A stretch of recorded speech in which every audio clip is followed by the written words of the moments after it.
தண்ணி வந்து இங்க ஊர் மக்கள் யாரும் குளிக்க மாட்டாங்க. ஏன்னா லூஸ் போயிடும் குளிக்க தெரியல. ஏன்னா என்ஜாய் தி லைஃப். இது வர இங்கிலீஷ் எல்லாம் பேசுது. நாங்க எம்எம்ஜி லைஃப் நாங்க வந்து எப்பவுமே என்ஜாய் பண்ணுவோம் சொல்லிட்டு. ஓ அப்படியா விஷயம். வண்டியை நிப்பாட்டிட்டு நான் ஒரு 2 பேர் எல்லாரும் போய் நல்ல தண்ணியில போய் குளிச்சுட்டு ஆழமா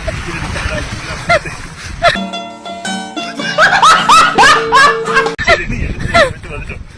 ஏறிட்டு கொஞ்சம் முன்னாடி கூட அந்த பில்டிங் பக்கத்துல ஒரு பெரிய கடரா இருக்கு. காக்கடை எல்லாம் வந்து இங்க வந்து கலக்குது. அது கலந்த உடனே இன்னும் நாங்க உடிச்சிருக்கோம்.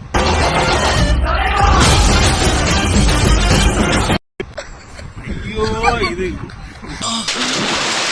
ஒரு ஹோல்சேல் சாக்கடைன்றத சொல்லாம போயிட்டேடா. அன்னிலிருந்து ஏரியா பக்கம் எட்டி பாக்குறீங்க. குத்தாலம் அருவியில குளிச்சது போல் இருக்குதா? 10 நாள் குளிச்ச கூட எங்க திரும்புங்க. கர்ம கர்மா என்ன இப்படி நாறுது?